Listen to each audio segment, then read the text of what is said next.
The contemporary landscape of medical discourse is deeply fractured. On one side, institutional biomedicine. On the other, holistic knowledge systems like Ayurveda. Operating directly on the fault line of this divide is a highly specific cultural figure, the self-proclaimed medical debunker. These individuals dedicate significant time and social capital to refuting alternative health claims. In public discourse, they are widely assumed to be objective defenders of rational inquiry. Psychological research points to a different reality. The systematic attack on traditional medicine is governed heavily by cognitive needs, unconscious biases, and the protection of personal identity. To understand why traditional medicine is so aggressively marginalized, we have to look past the clinical trial data for a moment and examine the cognitive architecture of the attacker. We can begin at Yale University, where researcher Dan Kahan studies how scientific literacy interacts with public consensus. The classical expectation in science communication is straightforward. Individuals with higher numeracy and scientific knowledge should naturally converge on objective truth. This chart measures polarization against scientific literacy. The data shows the exact opposite of the expectation. As scientific knowledge increases, polarization on divisive issues trends strictly upward. Kahan attributes this to a mechanism called identity protective cognition. Highly literate individuals often deploy their advanced reasoning capacities not to seek out truth, but to defend the pre-existing beliefs of their specific cultural or social group. In medical discourse, a scientifically literate debunker is highly skilled at using complex statistical models or isolating specific data points to delegitimize Ayurveda, simply because their cultural worldview demands it. High intelligence does not neutralize bias. It merely equips the individual with more sophisticated tools to protect their identity as an uncompromising rationalist. The psychological profile of the debunker is anchored by a measurable trait, a high need for cognitive closure, or NFC. NFC is a motivational drive to avoid ambiguity and secure definitive, stable answers as quickly as possible. Ayurvedic medicine is an inherently holistic, multifactorial system. For an individual with high NFC, the uncertainty of evaluating multiple overlapping variables is experienced as actual psychological distress. According to lay epistemics, this distress triggers seizing. The mind aggressively snaps onto the first piece of data providing certainty. This is followed by freezing. The individual locks onto that conclusion, physically resisting further nuance, alternative explanations, or contradictory evidence. Over time, this behavior drastically restricts social networks.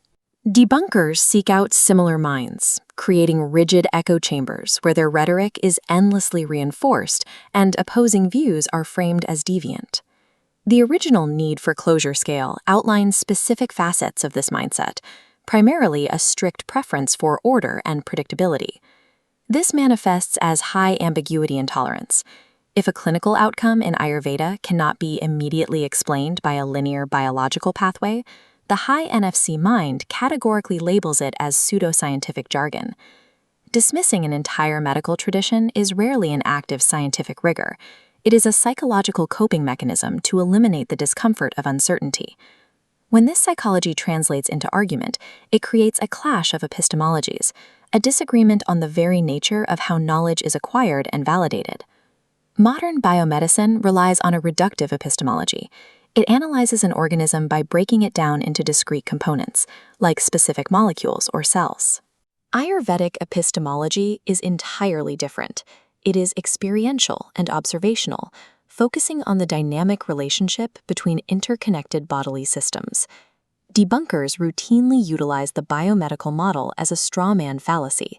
They apply a reductionist lens to a holistic system. When isolated parts, like a single herb, do not show a linear effect in a vacuum, they declare the entire system invalid. This logic ignores modern systems biology, which confirms that the relationship between systems is as critical as the components themselves. This error is compounded by the illusion of explanatory depth. Debunkers mistakenly believe they understand complex causal mechanisms simply because they can recite technical terminology. It is a textbook Dunning-Kruger effect. A superficial grasp of randomized controlled trials generates the unearned confidence needed to dismiss a sophisticated 5,000-year-old medical tradition. Weaponizing a reductive methodology against a holistic framework isn't rigorous science. It is simply an epistemological category error. We can see these cognitive biases clearly in the controversy surrounding Raso Shadi, the traditional use of heavy metals in certain Ayurvedic formulations. Skeptics point to a specific empirical baseline. Modern spectrometry detects trace metals like mercury, arsenic, and lead in various Ayurvedic preparations. This chart compares the WHO permissible limit for heavy metals in herbal medicines to median concentrations found in a sample study.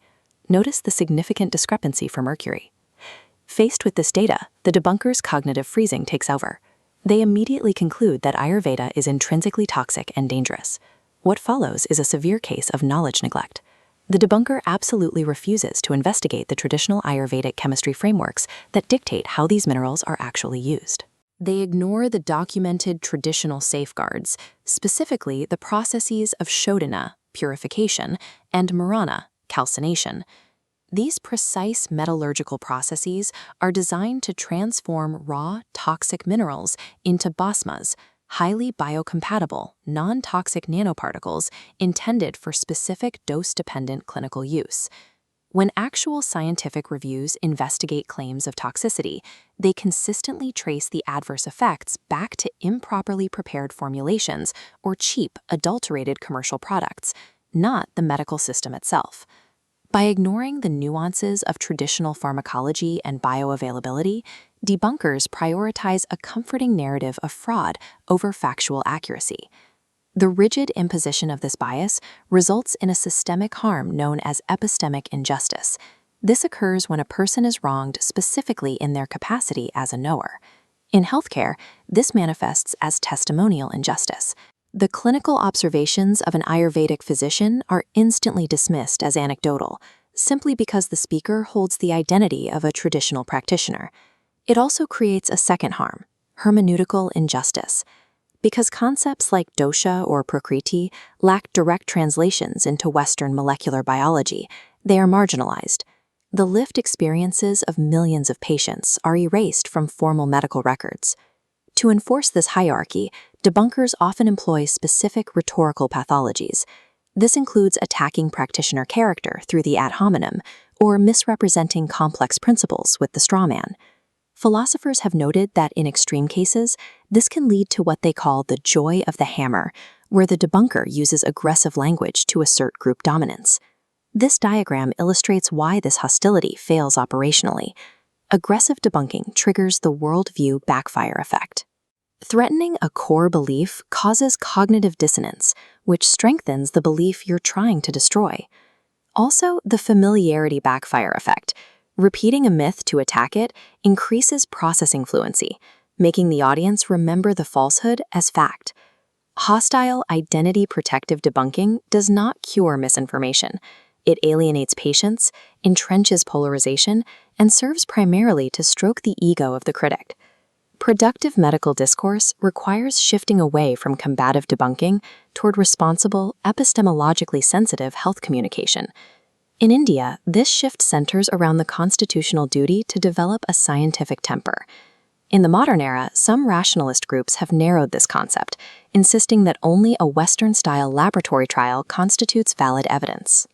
By making a single methodology the sole arbiter of truth, they mirror a colonial-era framing, one that historically dismissed indigenous empirical observations as merely mystical or unscientific to justify its authority. Advancing this inquiry requires whole science literacy. We must recognize the limitations of reductionist methodologies and develop research models capable of validating holistic systems without stripping away their core principles. The ultimate goal of all medicine is the alleviation of suffering. True science is not a rigid weapon used to win arguments. It is an open, humble tool relying on pluralistic knowledge to effectively serve the public good.